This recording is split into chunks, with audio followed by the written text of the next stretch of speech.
명언세상 시청자 여러분, 오늘은 5가지 잘하는 사람을 왜 피해야 하는지 그 이유를 알려드리려고 합니다.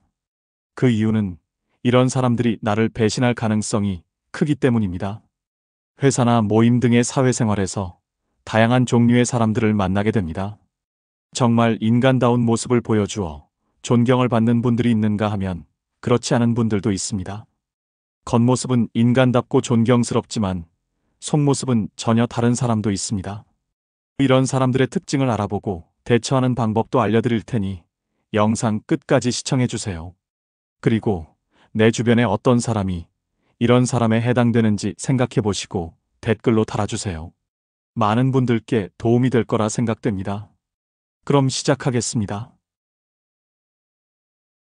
배신할 사람 5가지 유형 중 첫 번째, 자기 이익을 챙기는 것을 잘한다.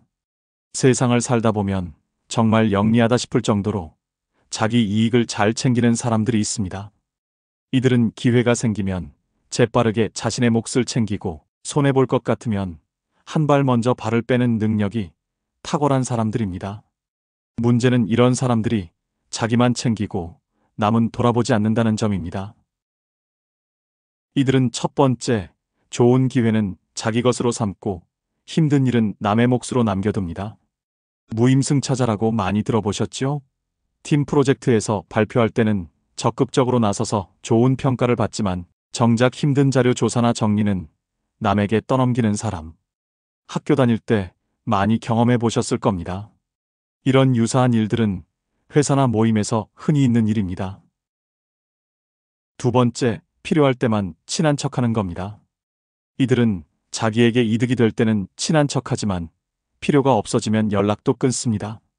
한마디로 이용 가치가 있을 때만 관계를 유지하는 사람들입니다.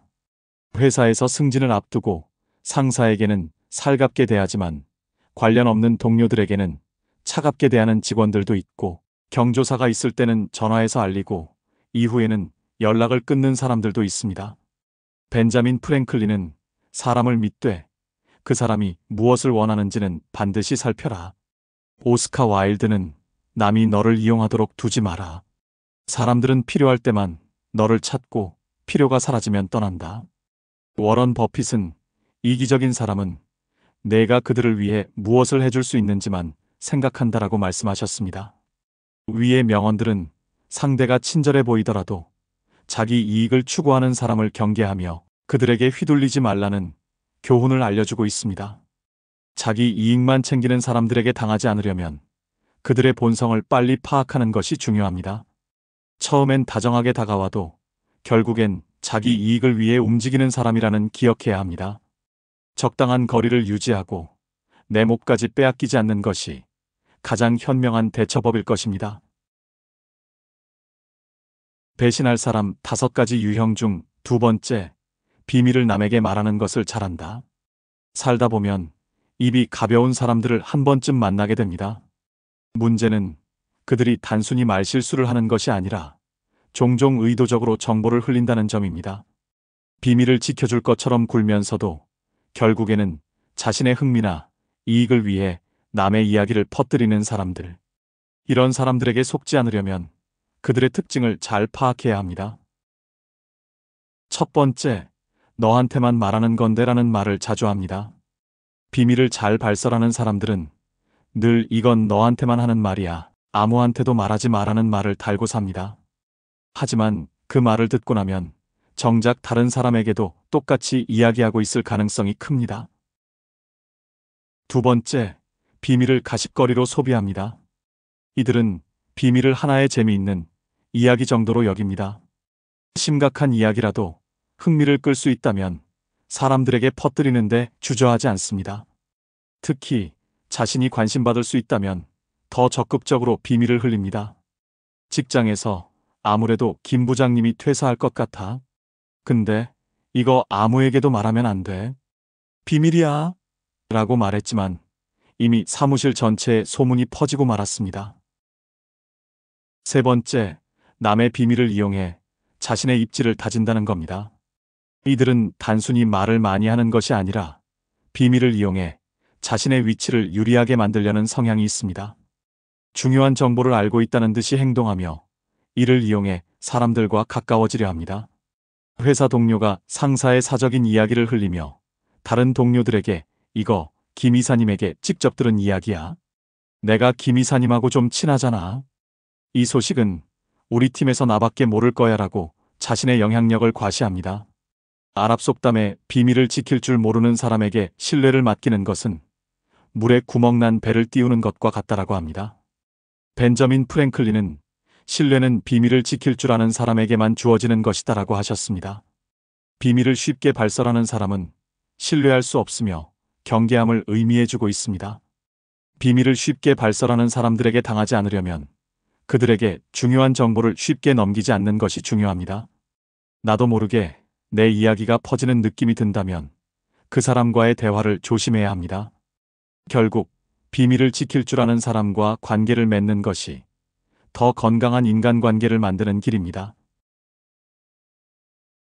배신할 사람 5가지 유형 중 3번째는 질투와 시기를 잘한다. 살다 보면 남의 성공을 진심으로 축하해주지 못하는 사람들이 있습니다. 때로는 교묘하게 발목을 잡거나 뒷말을 하며 상대를 깎아내리려 합니다. 질투와 시기가 심한 사람들은 타인의 행복보다 자신이 더 나아야 한다는 생각이 강합니다. 이런 사람들을 잘 파악하지 못하면 나도 모르게 그들의 감정 싸움에 휘말릴 수 있습니다. 첫 번째, 칭찬하는 척하지만 결국 깎아내린다는 점입니다. 질투하는 사람들은 대놓고 비난하기보다는 칭찬 속에 독을 숨기고 있습니다. 처음에는 좋은 말을 하는 것 같지만 결국 상대의 성과를 깎아내리거나 비교하며 기분 나쁘게 만듭니다. 직장 동료가 너 발표 진짜 잘하더라. 물론 내가 시간이 있었으면 나도 그 정도는 했을 텐데. 이런 식으로 응원하는 척하면서도 미묘하게 기분이 상하는 말을 던진다면 그 사람은 질투심을 숨기고 있을 가능성이 큽니다. 두 번째, 남의 성공을 폄하하거나 운으로 돌린다는 점입니다. 이들은 남이 잘 되면 인정하기보다는 운이 좋았네, 타이밍이 맞았던 거야라며 그 성과를 평가절하합니다.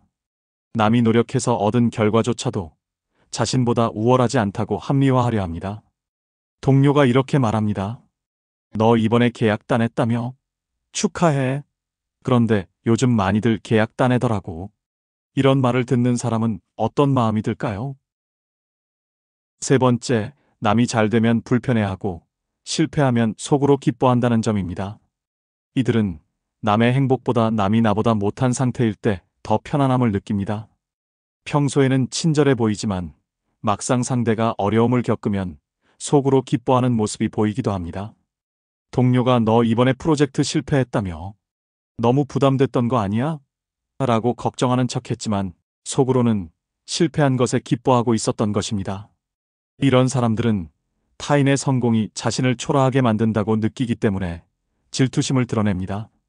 플라톤은 질투는 다른 이의 불행 속에서만 행복을 찾는 사람의 그림자다라고 말씀하셨습니다.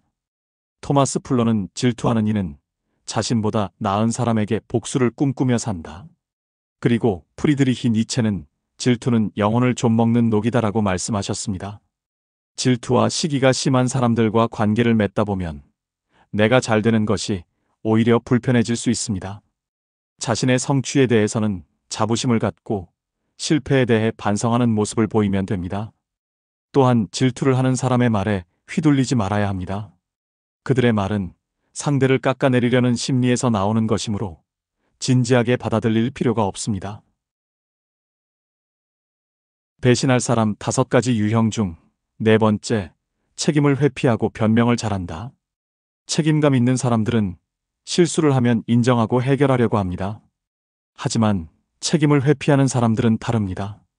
이들은 자신의 잘못을 인정하지 않고 변명으로 상황을 모면하려 합니다. 심지어 남에게 책임을 떠넘기거나 말도 안 되는 핑계를 대며 빠져나가려는 경우도 많습니다. 첫 번째, 절대 자신의 잘못을 인정하지 않는다는 것입니다. 실수를 했어도 내가 일부러 그런 게 아니야, 나는 피해자야 같은 말로 책임을 다른 곳으로 돌리려 합니다. 직장 동료가 보고서를 늦게 제출하고도 내가 제 시간에 제출하려고 했는데 갑자기 다른 일이 생겨서 어쩔 수 없었어 라고 말하는 경우, 그리고 친구가 약속 장소에 30분 늦고도 내가 장소를 정확히 말해주지 않아서 헤맸잖아. 라며 오히려 상대를 탓합니다. 두 번째, 남에게 책임을 떠넘깁니다. 책임 회피형 사람들은 자신이 해야 할 일을 다른 사람에게 미루거나 잘못이 발생하면 주변 사람을 끌어들입니다. 회사에서 프로젝트에 문제가 생겼을 때 한 팀원이 이거 원래 김 대리가 먼저 확인했어야 했어. 라며 동료에게 책임을 전가하는 경우, 그리고 동아리 회장이 행사 준비를 다 끝내지 못했어. 내가 혼자 다 할 수 없잖아. 너희가 좀 더 도와줬어야지. 라며 자신의 준비 부족을 남 탓으로 돌리는 경우도 있습니다. 존 맥스웰은 책임을 회피하는 사람은 실패를 배우지 못하고 결국 성공도 배우지 못한다라고 말씀하셨습니다. 그리고 벤저민 프랭클린 변명은 진실을 가리는 얇은 커튼일 뿐이다. 에드워드 로저스는 책임을 회피하는 사람은 타인의 믿음과 자신의 존엄을 동시에 잃는다라고 말씀하셨습니다. 책임을 회피하고 변명만 늘어놓는 사람들과 가까이 지내다 보면 결국 내가 피해를 보게 됩니다. 그래서 책임을 나누는 상황에서는 증거를 남기는 것이 좋은 방법입니다. 메일이나 메시지로 역할을 명확히 하면 나중에 책임을 떠넘기지 못하게 할 수 있습니다. 배신할 사람 5가지 유형 중 5번째, 겉과 속이 다른 말과 행동을 잘한다. 처음에는 친절하고 믿음직한 사람처럼 보였지만 시간이 지나면서 말과 행동이 완전히 다른 경우를 경험한 적이 있을 것입니다. 이런 사람들은 겉으로는 좋은 말을 하면서도 실제 행동에서는 정반대의 모습을 보입니다. 그들의 말만 믿고 관계를 유지하다 보면 결국 실망하거나 배신당하는 일이 생길 수 있습니다. 첫 번째, 말은 번지르르 하지만 행동은 전혀 다르다입니다. 한 친구가 너 힘든 거 있으면 언제든지 말해 라고 했지만 막상 어려운 일이 생겨 부탁하면 미안한데 지금 바빠서 안 될 것 같아 라고 말하는 경우입니다. 두 번째, 상황에 따라 태도가 달라진다는 점입니다. 이들은 누구를 상대하느냐에 따라 말과 행동이 극명하게 달라집니다. 상사나 강한 사람 앞에서는 친절하지만 약한 사람에게는 차갑거나 무시하는 태도를 보이기도 합니다. 직장 동료는 상사 앞에서는 제가 책임지고 열심히 하겠습니다. 라며 겸손한 태도를 보이지만 후배들 앞에서는 이건 너희들이 책임지고 알아서 해야 되겠다라며 책임을 미루는 모습을 보입니다. 세 번째, 약속을 쉽게 하고 쉽게 어긴다는 겁니다. 겉과 속이 다른 사람들은 쉽게 약속을 하지만 그 약속을 지킬 의지가 별로 없습니다. 처음에는 적극적으로 나서지만 시간이 지나면 슬쩍 빠지는 경우가 많습니다. 친구가 내가 이번 행사 준비 꼭 도와줄게 라고 해놓고 막상 도움이 필요할 때 연락하면 미안, 깜빡했어. 다른 스케줄을 잡아놔서 도와주기 힘들겠다라며 말을 바꿉니다. 모임에서 동료가 이번 주 모임에 대한 장소와 날짜를 정하면서 이번 주 일요일 오전 9시에 관악산 등산로 입구에서 모이는 것으로 결정했습니다. 모두 나오세요라고 말했지만 정작 본인은 개인적으로 급한 일이 있어 참가하기 힘들겠다라며 약속을 쉽게 어깁니다. 레오 톨스토이는 입으로는 진실을 말하고 행동으로는 거짓을 보여주는 자를 조심하라. 그리고 벤저민 프랭클린은 행동 없는 말은 믿음을 갉아먹는다라고 말씀하셨습니다. 말과 행동이 다른 사람들과 가까이 지내다 보면 결국 실망하거나 피해를 보게 됩니다. 그래서 말보다 행동을 보셔야 합니다. 처음에는 좋은 말만 하는 사람이라도 실제 행동이 일관되지 않다면 경계하는 것이 좋습니다. 이들의 말을 고지곳대로 믿지 마세요. 매번 같은 패턴으로 말을 바꾸는 사람에게는 더 이상 기대하지 않는 것이 정신 건강에 좋습니다. 오늘은 나를 배신할 사람에 대해 알아보았습니다. 제가 말씀드린 5가지 사람의 유형 외에도 다른 유형의 사람이 있다면 댓글로 여러분의 지혜를 나눠주세요. 이 영상이 필요하신 분들께 공유해 주시고 이 영상이 좋으셨다면 구독과 좋아요로 저에게 힘을 주세요. 다음에 더 좋은 영상으로 찾아뵙겠습니다. 소중한 시간 나눠주셔서 감사합니다.